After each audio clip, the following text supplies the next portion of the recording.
Hello everyone. Good evening. Thanks for waiting. Am I online? Am I audible clearly? I see there are some interesting discussions going in the comment section. Parking that aside, if you can help me understand if I'm audible, that will be really helpful. I'm for sure. I'm pretty sure that they are interesting conversations. But just so I know that we are headed in the right direction before start blabbering here, would love to understand if I'm audible or not. So, am I audible?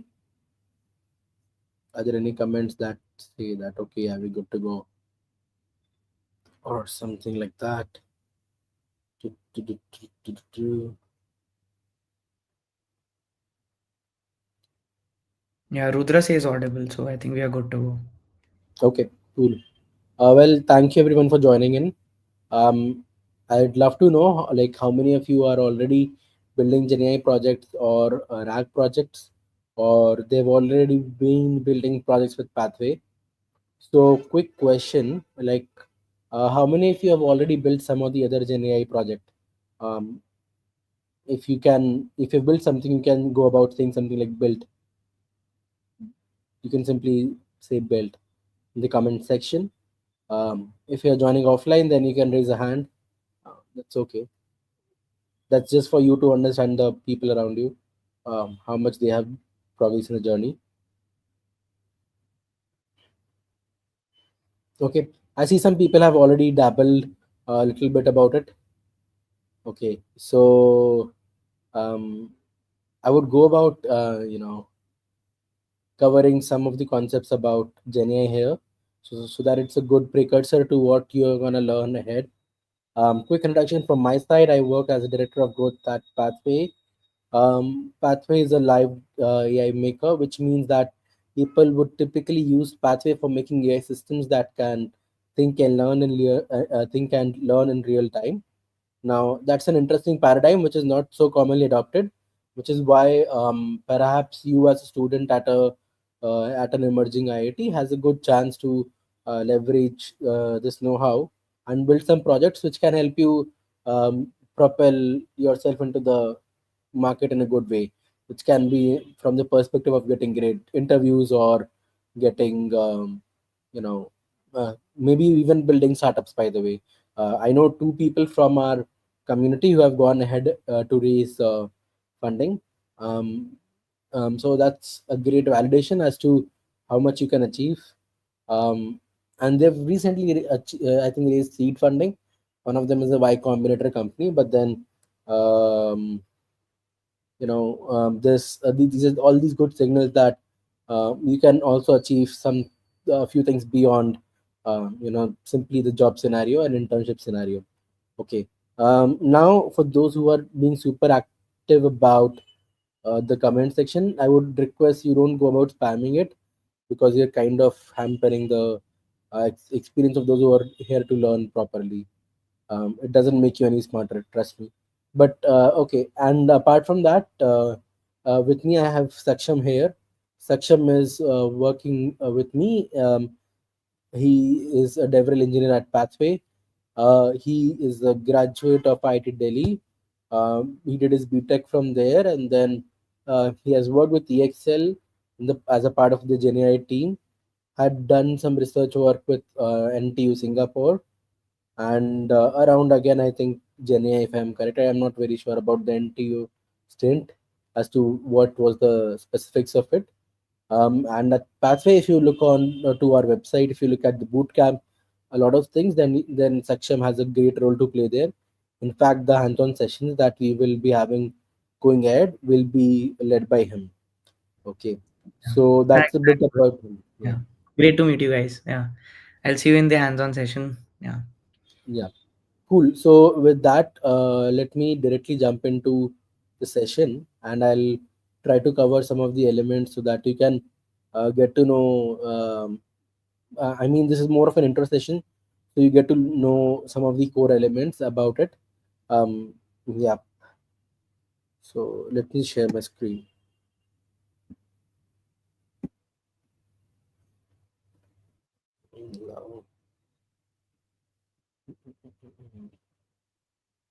Okay, let me share this.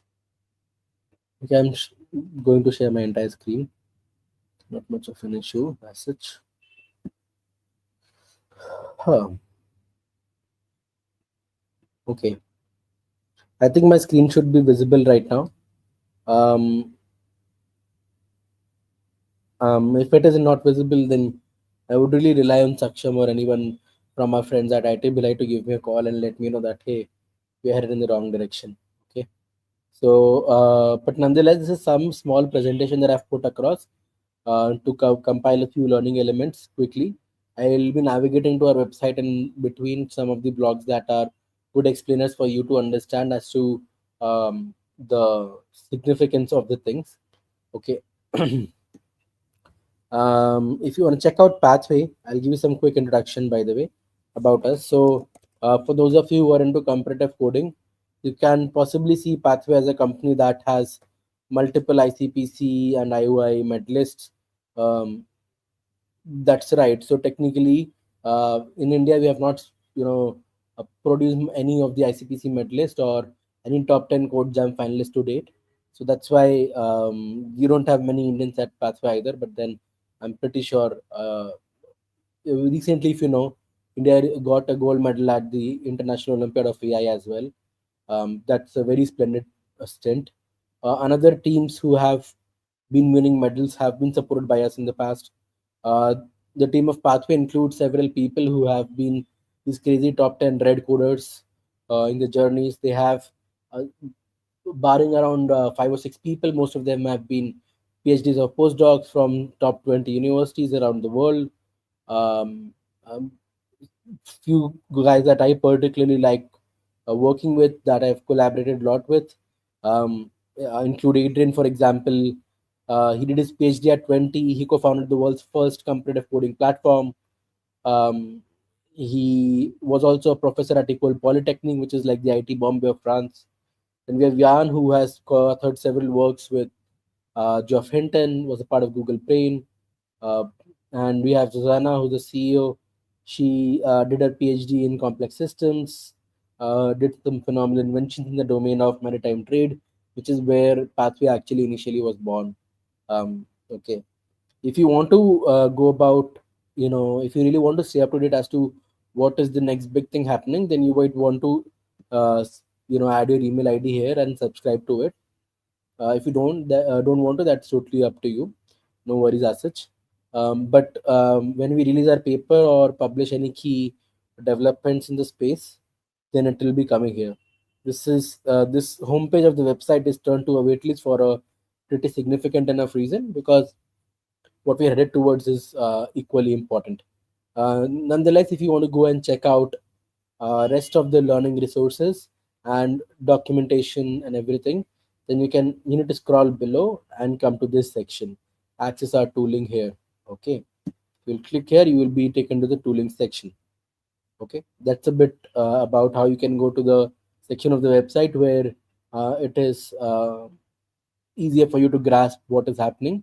The other segment is also helpful, but then we'll come to that pretty shortly. So, Pathway, we make LiveAI framework. It's all about building AI systems that can think and learn in real time. And yeah, the reason I'll be heading towards the website a bit ahead in this session is so that you can go and grasp some of the core elements as to um, which are important for you to get some direct takeaway right after the session. Okay, so let's understand a few things. First of all, I imagine since not many of you have built projects with Gen AI, okay, I'll kind of take it in a gradual mode where it's more of interactive. Okay, so how many of you know about LLMs? Like, what are LLMs?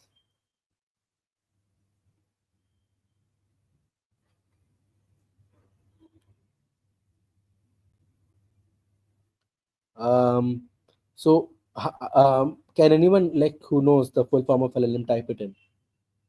Or how many of you know about LLMs? No? Okay, large language models, perfect. Above has put in, there are people who are new to it, so that's totally fine, by the way. So LLMs is large language models. Okay, so for you to understand what this is, if you look at the chat GPT, right? It's an LLM application. Okay, it's a full blown application. But if you look at the GPT of ChatGPT, then it's a large language model. Okay, these models are large, trained on enormous amount of data.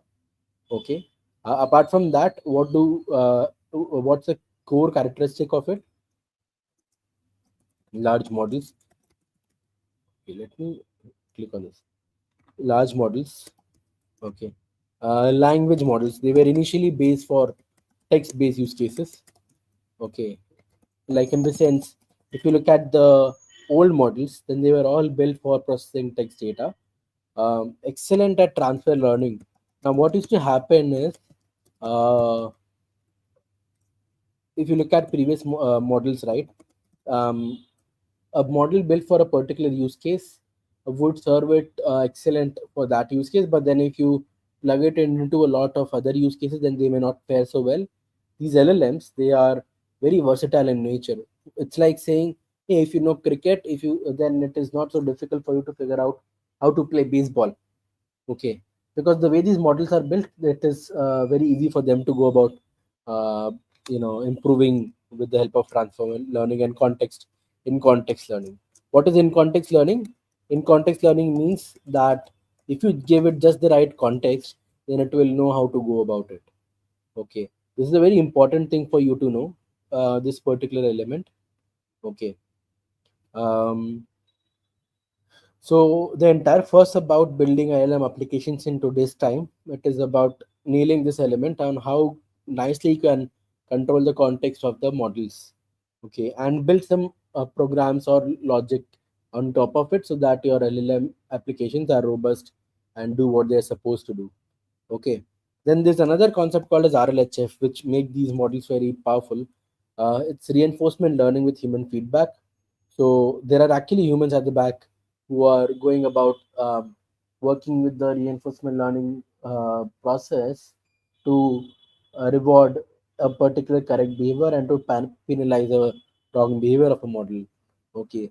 So these models are actually the current wave of improvement that we're seeing in these models rely a lot on reinforcement learning as a technique.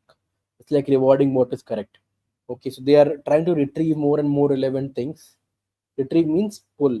You are pulling most of the relevant things, dumping what is not relevant, and using that as a part of your data to improve on the model in a very layman language. Okay, so these are some of the things about the models which make them really powerful. Okay, but then if I ask you, you know, can you make a better application than LLM than ChatGPT? Then many of you would be like, hey, that's close to impossible, right? Like, how can I go about making any application which is better than ChatGPT? Okay, how many of you think that you can go about doing that? Maybe show of hands. If you think that you can do that, you can say yes. Um, and if you think it is not possible, then uh, you can go about if you're offline, then you can raise hands. I think it is doable. If you're online, then you can type it out like as to why you think it is possible. I'm trying to make it interactive even when it is in a hybrid mode, so please bear with me in this process. But this is for me to understand how many we say. I see a few yes and all. Okay, not possible alone. Okay, interesting perspective. Okay, cool. Yes, you all can. Yeah, correct. Yeah, uh, fair enough. Great. I see a lot of people who are saying yes, it can be done, and I think that is where this understanding of where the values to be unlocked is really important. Okay, so the core thing that you need to understand here is, uh, the way you can go about it is purely with the help of context. Okay, like you can, if I tell you that hey, you have to build a particular, if you have to build a particular application that is equally versatile like ChatGPT and you have to beat it hands down, then you cannot do it. I'm pretty sure. Okay, but if we go about saying that you have to build a particular kind of um, application which is which is serving a particular contextual need very well, then that's certainly an area that you can excel at. For example, if you look at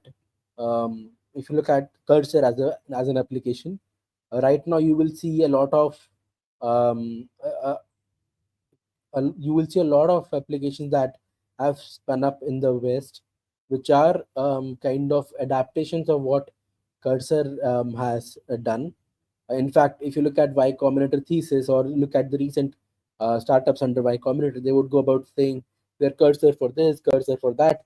It goes on to say that is there is some potential in it, right? And where is the potential? It's all about contextualizing things. Okay, so I'll go back to the session and we'll take it from there, so that you can get this particular clarity as to how you can go about doing it. Okay, so um, if you look at it, we covered some of the core advantages of the LLMs, which are scale of data, transfer learning in context learning, continuous improvement via RLHF, and multitasking abilities and easy prototyping. Okay, but the area that it falls, one core element where it does not go about serving the needs are contextual needs. For example, um, if you want to use Gen AI, companies are trying to figure out, okay,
yeah, sorry. Hi, I think there was some electricity issue at my end. Am I audible now? Please let me know if I'm audible, and then I'll quickly proceed.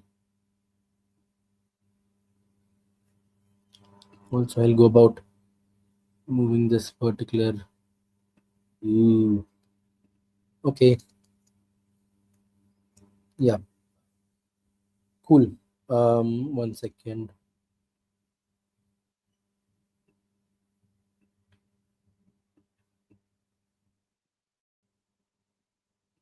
Cool. Sorry. So actually, right, there is some electricity issue at my end. That's why there was some kind of lag here, but I think we're good to go. Okay.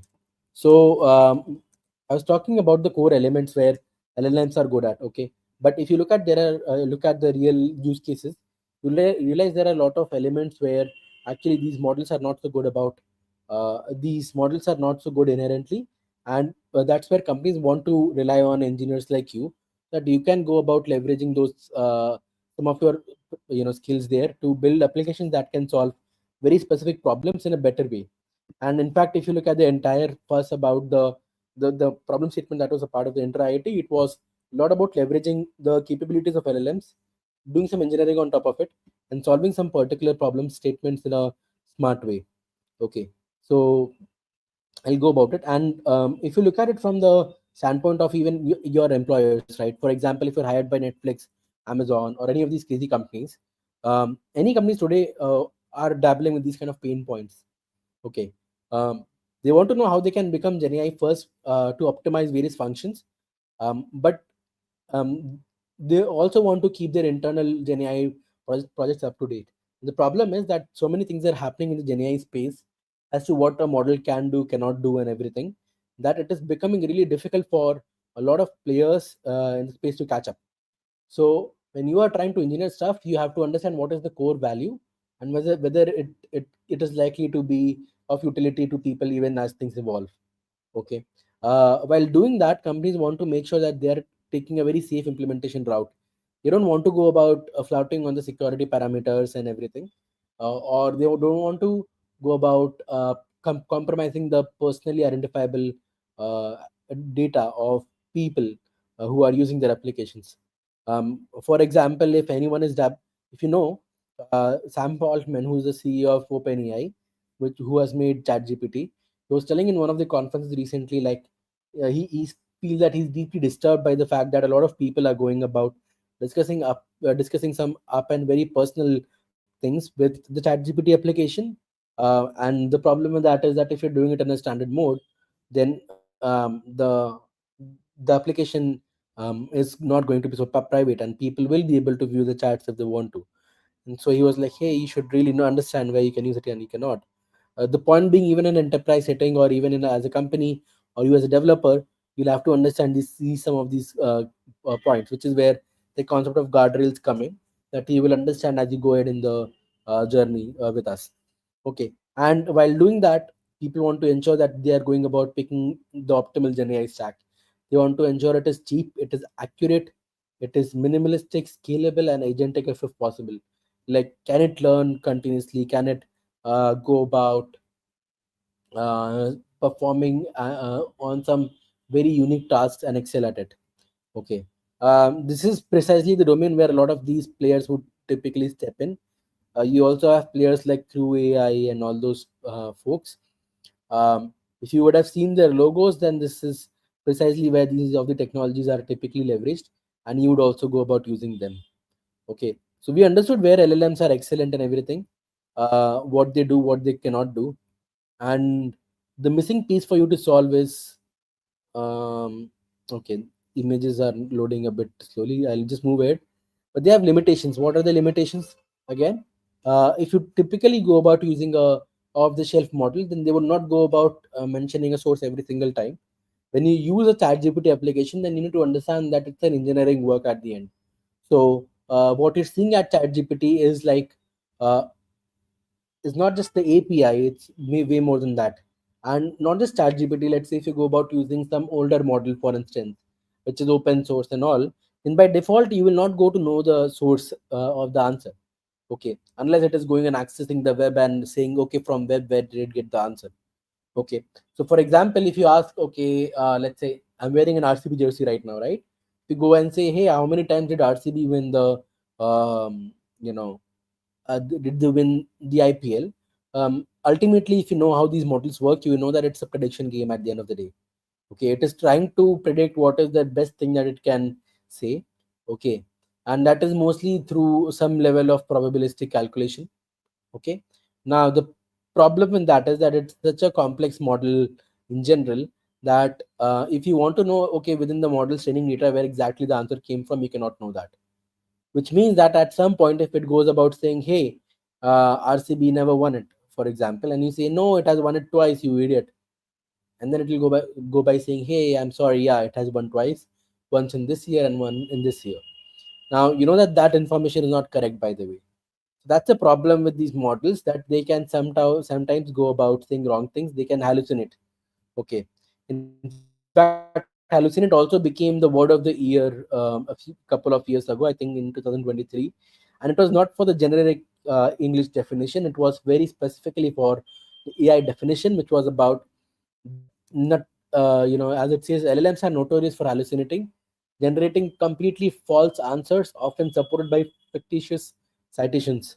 This means that they would go about saying a particular thing, and the worst part is that it will also look correct, but it will not be correct. Okay, so that's a problem. Typically, models, they are not learning continuously. They are trained up to a particular date itself. Okay. So, for example, if you know how to work with the core engine of Pathway, that's something that a lot of engineers do. That's not a part of our boot camp, by the way. But then, if you know how to go about it, then you will know that you will know how to train models in the real time. It is not the large language models, but you can go about training something like a maps application and all. For example, let's say if you're using Google Maps, just as an instance. Okay, I'm sitting at some particular place right now, and some road crash happens very near to my place, just as an example. Okay, so in that particular case, it's important for you to imagine that if the model is just relying on static data, then it will not know that a crash has happened, and it will still go and recommend the same route, that hey, you can go about this route. But the problem with that approach is that it is no more the best route, because hey, there's a crash out there. So what happens when you're using Google Maps, right? Google Maps or Apple Maps or whatever application that you're dabbling with will go about telling that hey, this is no more the best route, you should take this one. That's because they are underneath, they are leveraging something like Pathway to learn in real time. But can your LLMs learn in real time? No. So far, they don't learn in real time. Okay. So that's a bigger, a very huge problem. And then you don't have access to your private data. For example, your company's Google Drive folders or anything that you are trying to solve for. Okay, it is trained on massive amount of data, and if you want it to become better at a particular thing or have access to some proprietary information, then it cannot have it by default. So that is where what we are going to learn here will be very important. It's called RAG, retrieval augmented generation. I'll pick up two examples. Let's say you're hired by Netflix, and you want to build an internal LLM app to find latest information from data. For example, let's say the CEO of Netflix wants to know how many people in Bhilai are sharing my passwords. Okay. Now, if you look are sharing passwords. Now, if you look at that particular information, uh, you're talking about accessing certain information that is now not out there in the public. It is extremely contextual information, and that data is not out there. So in no way on earth is an off-the-shelf model or ChatGPT going to be able to answer that. Another example is, let's say you're hired by Amazon AWS team to build an application that can help developers ask questions about latest offering in the AWS marketplace. Or let's say you want to build an application that can help people with Q&A on top of a particular repo on GitHub. Okay, these kind of applications, if you look at it, you're all talking about going beyond the standard capabilities of ChatGPT, which involves relying on historically trained data and not a very private data set. So how do you solve it? Option number one: build a foundational model. What is a foundational model? If you know, it's like building a model from scratch in a way. Okay. Another option is fine tune the model. Fine tune is like, if you have been working in the data science field, you would have heard about fine tuning a lot. It's about preparing data and then making your model better on that particular trained label data set. Okay. Or you play on the strengths of LLM, which is excellent in contextual understanding, by something called as in context learning. Okay. So let's explore fine tuning. What is the problem with that quickly? Okay. Uh, Problem is that you cannot go about fine tuning a model on the go, which is why primarily any LLM cannot. If you look at the current LLMs, they cannot learn in real time. Okay, which is where I think um, I like this quote from the founder of Databricks, who's also a CS professor. He said that we call it machine learning, but it is not machine learning; it is machine learned. For instance, it has learned, but it is not learning in real time. Okay, so if you want to fine tune a particular model, the problem is you first have to prepare the data. You cannot go about just fine tuning on any data, and then the cost is extremely enormous. For instance, if you look at the simple cost of fine tuning on something like an OpenAI platform, I think it's roughly 70 to 80 times the last time I saw it. Again, it may have changed till now, but the point that I'm trying to make is that it is very enormous. And even if you were able to afford it, cannot go about doing it on a regular basis. Data freshness is a big problem. What if some new thing happens tomorrow? Some new For example, AWS marketplace example or the Netflix example, where the CEO wants to ask specific metrics. Metrics are changing every day, every hour, right? So how can you go about asking questions on those kind of things? Okay, so fine tuning is not possible. The another option that we discussed was building a foundational model, building an LLM from scratch. Now, what does that require? It requires assembling massive, high quality data, which involves, again, getting data involves spending millions of dollars. If you think that money is spent only on training the models, that's not the case. Okay. There's a very popular model that actually came out, which was called DeepSeek R1, which people said that it was trained using just $5 million of money, and everybody eventually realized that that was not the case. Okay. Second thing is model design is extremely difficult. Choosing the architecture, hyperparameters, and everything. Um, if you look at one second,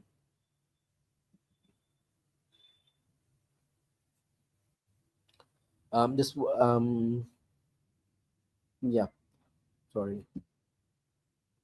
If you look at sorry, if you look at the other case, which is about making architectural choices and all, it is very difficult. And then if you want to train these models at scale, again, a huge problem. Evaluation is a problem. So these are some of the core elements that exist if you're thinking about building a model from scratch. Like, you just need to have millions of dollars, and that ultra cream of the crop talent, which is nowhere to be found in most parts of the world. Like, it's extremely difficult to access those kind of people. If you know, for instance, Meta recently went about paying hundreds of millions of dollars as annual salaries to some engineers. That's crazy. That just goes to say that how difficult it is to have these kind of people. So how do you solve it? It is by taking the smart approach, which is by leveraging in context learning. Okay. And in context learning is like, you give it just the right context. Think of it as like this really smart student from IIT. The student is really sharp. If I'm hiring them, I just need to tell them what to do. Then they are smart enough to figure things out on their own because their foundation is very strong. Okay. Now, two ways of in context learning. One is work with prompts, which is like the prompt engineering side of things, right? We call it prompt engineering if you've heard of it. Like, can you tweak how you can go about giving the, uh, you know, getting the right answer? Certainly, it's a great thing, and you should know how to go about it. In fact, when you're also building your custom applications, you would do some level of prompt engineering within the code. Okay, but then apart from that, also the pain point, if you're doing it on a manual basis for off the shelf application, it's going to be a lot of manual work. It relies on the ability of you to know how to do prompt engineering with these models. If you're not giving it the right prompt, you're not getting the right output. And it's like, if 10 people in your room right now, they go about making the same query, then practically, if you think at it from the perspective of, let's say you are building you're a founder, you built an application, 10 people are running a particular query, and it is same query every single time. So in a general application, it will go about spending compute on the same exact query every single time. That's like overspending, right? And there are privacy issues and everything, because if you're talking about the Netflix like example, can you go about ingesting the metrics right away? You cannot. Okay. So prompting is a great thing, but then we know it's not scalable. The other thing is RAG, which is retrieval augmented generation. It's like, using cue cards. For example, these netas and those leaders, what they would do is, if they are giving a speech, instead of relying on, exact instead of having a teleprompter every single time, many of them will just have a cue card. And now, what will that cue card have? It will just have the suggestion that this is what you need to say next. It's like also like an open book examination, if you look at it. Like in an open book examination, they say, right, you need to study. In an open book examination, it's not like you can simply go and give it just like that. No, you have to study a lot. So that's like the training side of things. But then, if you have studied, and if you're somehow able to understand which page to look at in an open book examination, because you cannot go and read the entire book in the middle of the exam, right? So you need to know which page to look at. Once you look at the right page, you can go about filling the rest of the answer on your own, because you know the rest of the things. So the same thing you can do here also. You just retrieve the right information from the data store, you retrieve the right information, you augment what you already know using that, and then generate. It's like having a cue card. For example, in the Netflix case, if somebody is trying to understand, let's say, for example, how many people are using Netflix in Bhilai, for instance, let's say that's the question. So it can simply first go about retrieving that number. Let's say the number goes about saying that, hey, uh, uh, 25,000 people in Bhilai are using Netflix, for instance. So that metric will be first retrieved, which will be 25,000. And then you can pass it on to the LLM. And then LLM can go and give it as a natural response, as if it knew it from ever. Okay, that's how a lot of people go about giving the speeches, right? It's like having the right context at the right time, and it's a lot like having a cue card. So we call it, retrieval augmented generation. Okay, the example that people also take here is like cheating in examinations. Uh, it's also very similar to an open book example kind of thing, but you get the point, right? With RAG, efficient retrieval of the most relevant data, for you can ensure that your output is both current and substantiated, because now you're going about retrieving things from an open book, right? Let's take that example. Then you can also go about saying, hey, I got answer from page number 44. Now, what you can do with that is, like, let's say if you're passing that response to an end user, then you can say, I got it from 44, which means that if they want to go and check page number 44 to verify if your answer is correct or not, they can go about doing that.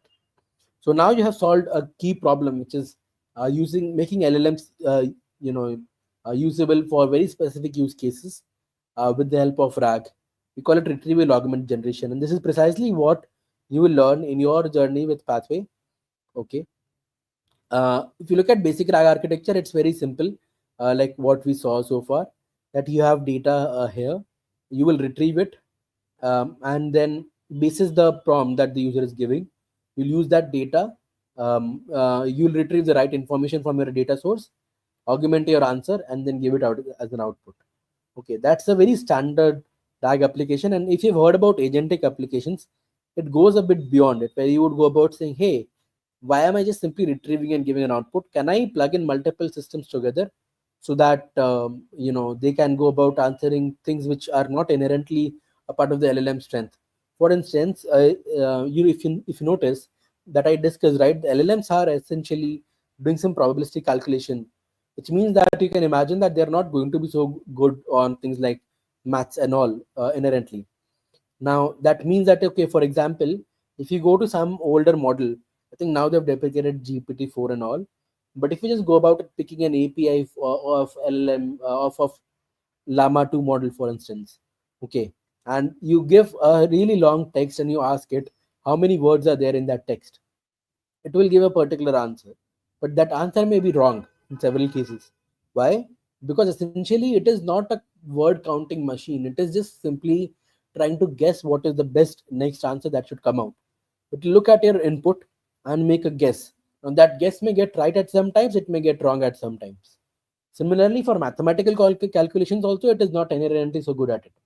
So how can you solve it? You can say that, okay, fair enough.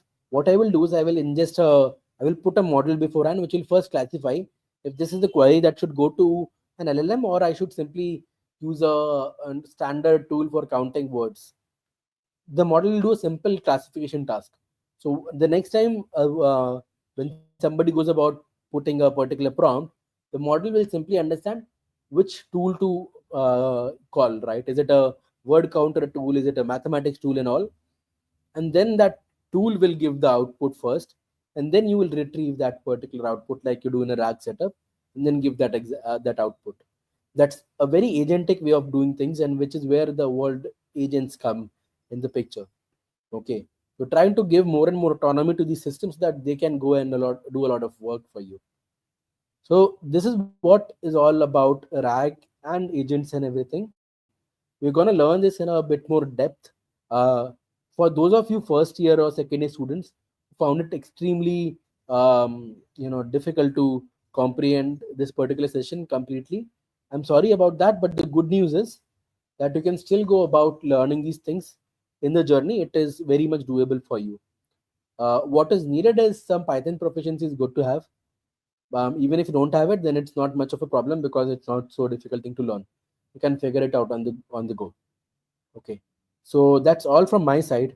If you have any questions, what I would recommend is that you can pass it on to your seniors at the site. You can put your questions to them. They can type it out as a comments in the YouTube comment section. Or if you're already live on the stream, then you can also go about typing it out on the comment section of the stream.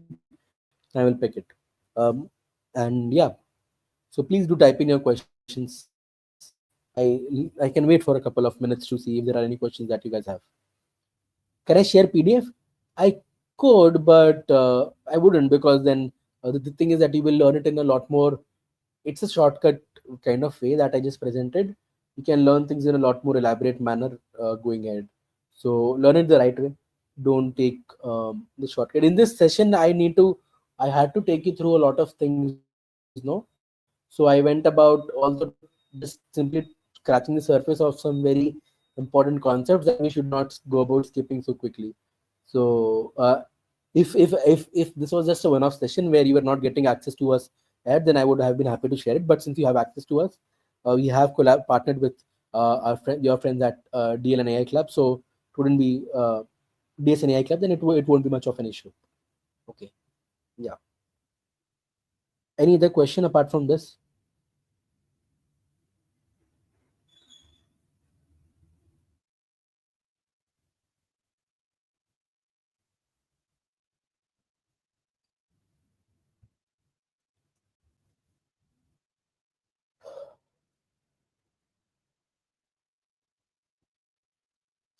Okay, I don't see any other question apart from it.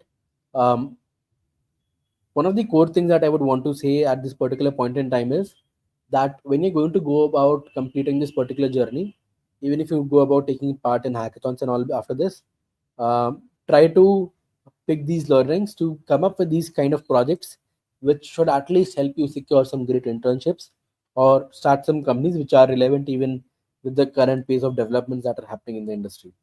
Okay. We are like as a company, we are pretty much at the forefront of what's happening in the space.